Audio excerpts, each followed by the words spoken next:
લોકસભાની ચૂંટણીના અનુસંધાને પ્રચાર માટે વધારેલ દિયોદરના માજી ધારાસભ્ય શિવાભાઈ ભુરિયા સાહેબ, થરાદના માજી ધારાસભ્ય ભાઈ શ્રી ગુલાબસિંહભાઈ, કેપી ગઢવી સાહેબ, બીકે જોશી સાહેબ, ભાઈ પ્રધાનભાઈ, રામજીભાઈ, થરાદ નગરપાલિકાના પ્રમુખ પથુભાઈ રાજપૂત, ગામના સરપંચ પ્રવીણભાઈ,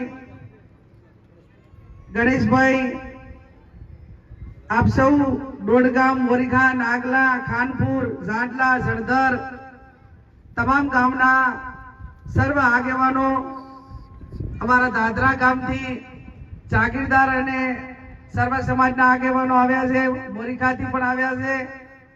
એટલે એમને એમ કે બેન તો વિધાનસભા મોરીખાના બાજુ બધે કેમ આવતા જ નથી એટલે એનો કે આપણે સામેથી જઈએ સાહેબ.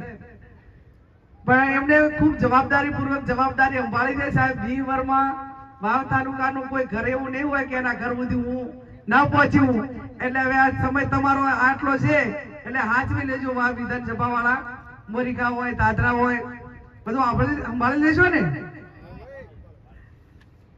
છતાં મીટિંગ કરવાની થાય તો ફોર્મ ભર્યા પછી સાહેબ આપણે કરશું.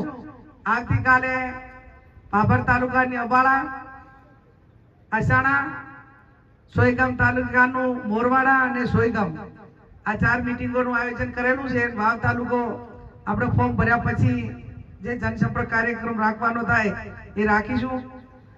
આપણા બધા આગેવાનોએ ખૂબ લાંબી ચર્ચા કરી. આટલી મોટી સંખ્યામાં સાહેબ 2-2.5 કલાક સમયગાળો આપણો જે સમય આપ્યો હતો એનાથી થતો રહ્યો. અને હું માનું ત્યાં બધાને હજી જમવાનું બાકી છે. એટલે સમય દો તો એનું કારણ કે 11 વાગે અને હજી રાજનારા મોટા ભાગે તો અહીં બેઠા છે. અને આ બીચ છે, નકલંગની બીચ છે. ચૈત્ર મહિનાની નકલંગની બીચ છે. તો આજના દાડે અમે ભાગ્યશાળી કહેવીએ કે કુદરતી નકલંગ ભગવાનના દર્શન થયા અને ચૈત્ર મહિનાની અંદર દર્શન થયા. આ ચૂંટણી એ કોઈ સમાજ વચ્ચેની નથી, ભાજપ કોંગ્રેસ વચ્ચેની નથી, કોઈ ઇતર સમાજના કેના માટેની નથી. આ ચૂંટણી બનાસકાંઠાની શાન બાન અને બનાસકાંઠાની આઝાદી માટેની છે. આપણા અનેક આગેવાનોએ આ વિસ્તારમાં બીકે ગઢવી સાહેબ, મુકેશભાઈ, હરિસિંહ ચાવડા, પરબતભાઈ, દલસિંહભાઈ, માવજીભાઈ, હેમાબા, અનેક જગતાબા કે જે આપણા આ વિસ્તારમાં સૌથી પહેલામાં પહેલા ધારાસભ્ય તરીકે આખા વિસ્તારને નેતૃત્વ માટે રાહ ચીધ્યો હોય તો આ ડોડગામ ગામે એટલા વર્ષો પહેલા ધારાસભ્ય પહેલામાં પહેલા ધારાસભ્ય એટલે નાની વાત ના કહેવાય. આ ધરતીને નમન કરવું પડે કે જેણે એટલા વર્ષો પહેલા ધારાસભ્ય પદ આપી અને સેવા માટે અનેક આગેવાનોને પ્રેરણા પૂરી પાડી. ત્યારે છેલ્લા 1-1.5 મહિનાથી મારો આ 1 મહિનો અને 11 દાડાનો પ્રવાસ એ દાંતીવાડા હોય, અંબાજી હોય, ધાનેરા હોય, રાજસ્થાનની આ બાજુની બોર્ડર હોય, આ બાજુ દિયોદર, લાખણી તમામ તાલુકાની અંદર હું મોટા ભાગે જિલ્લા પંચાયતની સીટ, તાલુકા પંચાયતની સીટમાં પ્રચાર કર્યો.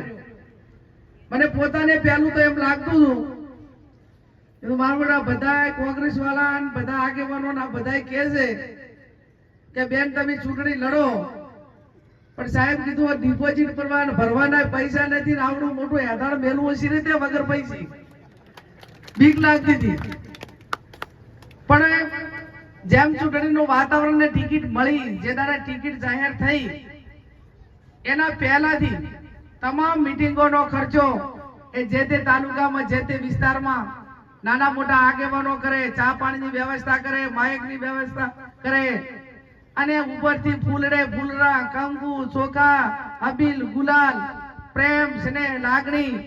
એટલે પછી મને 1948 નું આમ યાદ આવી કે એ ટાઈમે ગાંધી બાપુને, ઉદ્યોગપતિઓને, સુખી સંપન્ન પરિવારો આ દેશની આઝાદી માટે ફંડ આપતા.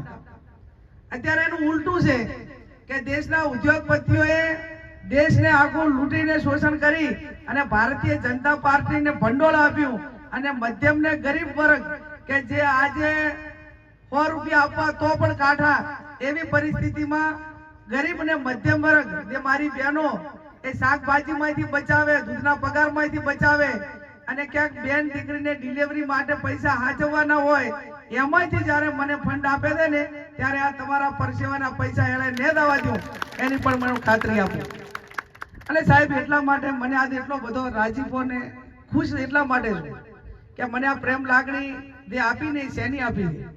આજે વાવ વિધાનસભાના મારા આગેવાનો બેઠા છે, તોલી તલી સમાન, કે જેને મારા ઉપર ભરોસો મૂક્યો એ આગેવાનો અત્યારે બધા છે.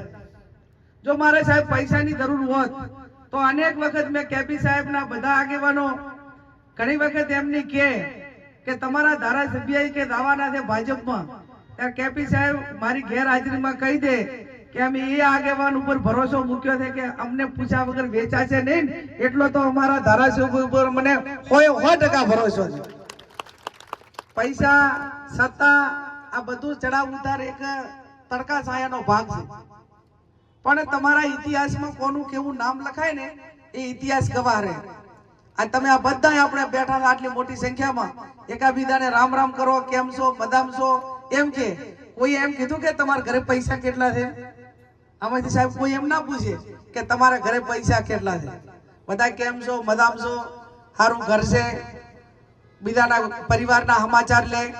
એમ હું એટલું ચોક્કસ કહીશ કે કોઈ પણ આગેવાન, કોઈ પણ મતદાર, કોઈ પણ સમાજ એ એની ચૂંટણી સમય દરમિયાન 2-3 વસ્તુનો વિચાર કરે, અને 2-3 વસ્તુનો વિચાર એ કરે કે આપણે જેને વોટ આપવાનું છે, જેને આપણે આગેવાન બનાવવાના છે, એ આગેવાન એનો પોતાનો ઇતિહાસ, એનો ભૂતકાળ કેવો છે, કે કોઈને ઝઘડાયા નથી, ભાઈઓને નથી ઝઘડાયા, સમાજને નથી ઝઘડાયા, અને નાના મોટા સારું કામ કરવાની ઇમેજ ધરાવે છે કેમ, વર્તમાન એમનો વ્યવહાર કેવો છે, અને ભવિષ્યમાં આ આગેવાનને આપણે વોટ આપીને ચૂંટીને મૂકશું તો નાના મોટું કામ કરી અને 5-25 આગેવાનો દઈને ઉભા રહેશું, અને ખાલી હાથે કામ વગર પાછા નહીં આવીએ એવા ભરોસા હાથે મતદારો મતદાન કરતા હોય છે. ત્યારે આ બધા ધોળી તલી સમાન આગેવાનો છે. સબ ચૂંટણીની અંદર જ્યારે ક્રીમ આવે ને આગેવાનો, વડીલો, જવાબદારો, એ ટાઈમે સમજી લેવાનું કે એમણે હવે નક્કી કર્યું છે કે આ વખતે એમને વોટ આપી અને કંઈક મદદ કરવી છે. જો એમને મદદ કરવાની ઈચ્છા ના હોય ને તો પછી અહીં છોકરા હોય ને 5-25 આગેવાનો હોય, લોકસભાની અંદર આપણા બધા જવાબદાર આગેવાનો આવીને ના બેને આ 2-2 કલાક લેટ.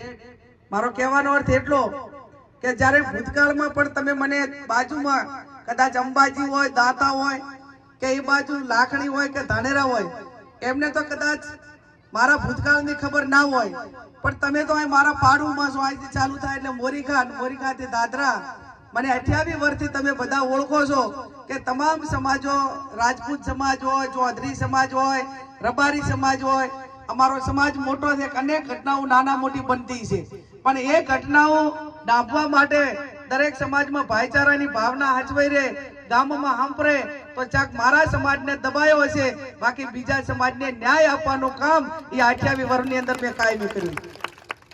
અને એનું પ્રમાણ 2022માં તમે બધે મને સાહેબ આપ્યું. જો 2017 ચૂંટણી જીત્યા પછી ઠાકોર સમાજ હોય કે હું પોતે કોમવાદી વલણ કર્યું હોત અને બીજા સમાજોને ચાક હેરાન કરવાનો પ્રયત્ન કર્યો હોત તો 2022માં પાડી જોત, અને આ મેસેજ એ આખા જિલ્લાની અંદર જોત કે ભાઈ બધાને છોડતું પણ આને ના છોડતું. આ અત્યારે 9 13 તૂટતા હોત કે ના તૂટતા હોત. એટલે રાજકારણમાં રહીને સાહેબ સત્તામાં આયા પણ હળિયું ના કરવી, આ આટલું તો નક્કી છે.